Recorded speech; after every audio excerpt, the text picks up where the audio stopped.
Você já se perguntou por que os marinheiros não dizem esquerda e direita, mas sim bombordo e estibordo?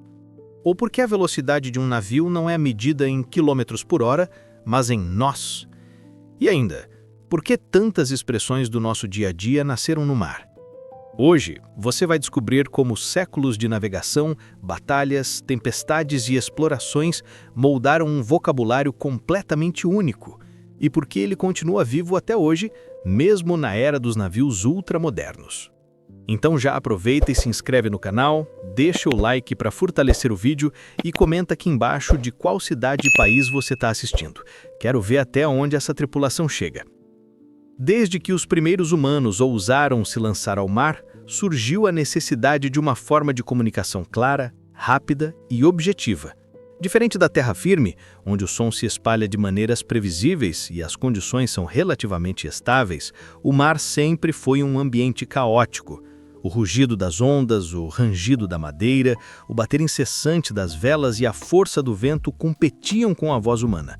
Em um cenário assim, cada palavra precisava ter peso, precisão e zero margem para interpretações erradas. Nos primeiros séculos das navegações, as tripulações eram compostas por pessoas de múltiplas regiões e idiomas. Era comum ver num mesmo navio portugueses, mouros, italianos, africanos, espanhóis e até nórdicos trabalhando lado a lado. A comunicação fragmentada podia ser fatal. Durante tempestades, o capitão precisava emitir ordens que todos entendessem instantaneamente, sem confusão. Um único erro podia levar o navio a virar, bater em rochedos ou perder totalmente o controle sobre as velas. Foi aí que nasceu a necessidade de desenvolver um vocabulário universal da navegação. Um conjunto de termos que não dependesse de idiomas regionais, mas que fosse claro para qualquer pessoa treinada. Isso também padronizou funções, ações e elementos da embarcação. Um marinheiro experiente poderia embarcar em qualquer navio do mundo e entender a estrutura básica de comunicação. Este vocabulário evoluiu ao longo do tempo, sendo moldado por tradições gregas, fenícias, romanas, árabes e europeias. A cada geração, termos eram abandonados, outros eram incorporados e alguns se consolidavam definitivamente.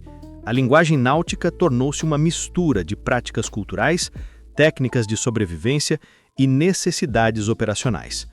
Um dos motivos mais profundos para a criação desse vocabulário especializado é a necessidade de lidar com ambientes extremos. No mar, decisões precisam ser tomadas em segundos, sob risco real de morte. Esquerda e direita, por exemplo, dependem da posição de quem está ouvindo. Em meio da correria de uma manobra, alguém pode estar de frente para a proa, de costas, no convés superior ou no nível inferior. A ordem "vai para a esquerda" poderia significar coisas diferentes para cada um. Portanto, a linguagem náutica foi construída para ser fixa e independente da posição do marinheiro. As referências sempre têm o navio como ponto de partida, nunca a pessoa. Uma linguagem objetiva que reduz ao máximo o risco de mal-entendidos. Com o tempo, essa linguagem se espalhou para além dos navios. Piratas, exploradores, comerciantes e navios militares ajudaram a levar termos náuticos para outros países e culturas. Muitas palavras do nosso cotidiano nasceram justamente dessas situações de mar e sobreviveram porque carregam um significado prático. Hoje, até aeronaves usam bombordo e estibordo, porque a lógica universal e fixa evita confusões. A criação desse idioma próprio foi uma das razões que permitiram às grandes civilizações fazerem navegações longas, explorarem continentes e sobreviverem a travessias perigosas. Sem essa padronização, a história das navegações teria sido muito mais curta e, provavelmente, muito mais mortal. A distinção entre esquerda e direita pode parecer simples hoje, mas no mar era uma questão de vida ou morte.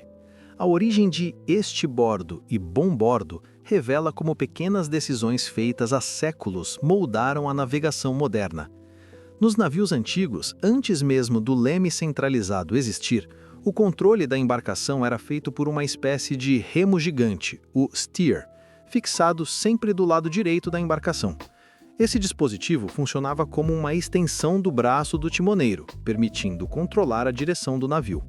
Com isso, esse lado passou a ser conhecido como o lado do leme, ou starboard no inglês antigo, que evoluiu para estibordo no português. O lado oposto ao leme, naturalmente, tornou-se o lado de atracar o navio nos portos, pois atracar pelo lado do leme podia danificá-lo. Os marinheiros chamavam esse lado de backboard, em holandês, significando o lado oposto ao leme. Esse termo viajou por línguas como o francês bâbord e se adaptou ao português como bombordo. Esses termos não são apenas históricos, foram mantidos porque sua lógica se mostrou extremamente eficaz. Em qualquer navio, independentemente de como você esteja posicionado, bombordo sempre será o lado esquerdo e estibordo sempre será o direito. A referência é fixa e absoluta, ajudando na comunicação entre centenas de tripulantes, especialmente em navios militares e embarcações de grande porte. Essa fixidez também influenciou sistemas de iluminação.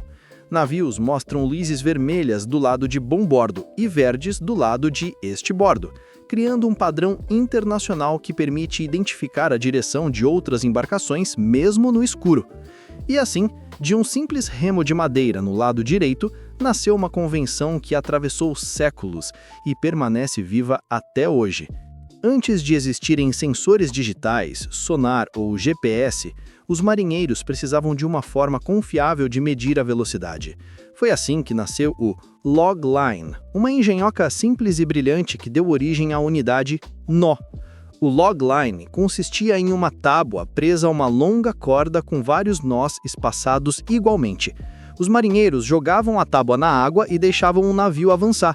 Como a tábua ficava praticamente imóvel em relação à água, a corda ia se desenrolando. Enquanto isso, uma ampulheta, geralmente de 28 segundos, era virada. Quando o tempo acabava, eles contavam quantos nós haviam passado entre seus dedos. Cada nó correspondia a 1 milha náutica por hora. E por que milha náutica? Porque ela está ligada diretamente ao planeta. 1 milha náutica é equivalente a 1 minuto de latitude na circunferência da Terra, o que facilita cálculos de navegação e posicionamento. Essa técnica era tão eficiente que continuou sendo usada por séculos, mesmo em navios militares modernos como método de backup. A palavra nó, portanto, não representa um simples enfeite na corda, mas uma unidade criada na prática a partir do toque das mãos dos marinheiros e da observação precisa do movimento do navio. Hoje, navios e aviões no mundo inteiro ainda usam essa medida. Não é apenas tradição, é eficiência histórica comprovada. O vocabulário marítimo escapou dos navios e entrou na língua comum sem que percebêssemos. Muitas expressões cotidianas têm origem direta no mar. Ficar a ver navios, por exemplo, vem das pessoas que ficavam nos portos esperando embarcações que nunca chegavam. Dar margem era literalmente deixar espaço para outra embarcação navegar. Perder o rumo era perder a linha de direção do leme, o que poderia levar à deriva. Gerar as pontas também nasce no mar. Eram as pontas das velas, que precisavam ser seguradas com força para não rasgarem durante tempestades. E até expressões como mestre, imediato e capitão vêm de hierarquias marítimas essenciais para manter disciplina e sobrevivência em alto mar. Todo esse vocabulário migrou para a comunicação humana fora do mar porque carregava metáforas poderosas, práticas e diretas. A vida no mar inspirou não só palavras, mas formas de pensar, agir e reagir ao perigo. Mesmo com a modernização dos navios, da tecnologia e da navegação por satélite, a linguagem náutica continua indispensável. Ela se mantém não apenas por tradição, mas por eficiência universal. Navios militares, cargueiros, cruzeiros e até aviões usam a estrutura de bombordo e estibordo como referência absoluta. A comunicação precisa evitar qualquer ruído. Em embarcações imensas, um erro de entendimento pode causar acidentes que custam milhões ou vidas. Por isso, a linguagem naval sobreviveu praticamente intacta, preservando séculos de conhecimento técnico. Além disso, ela conecta marinheiros de diferentes épocas. Um capitão moderno pode ler documentos de 300 anos atrás e entender perfeitamente as ordens e manobras descritas. É um idioma vivo que atravessa o tempo e mantém unida uma comunidade global de navegadores. A linguagem náutica não é apenas um conjunto de palavras. É um testemunho da história humana, da coragem de enfrentar o desconhecido e da inteligência prática desenvolvida para sobreviver ao oceano.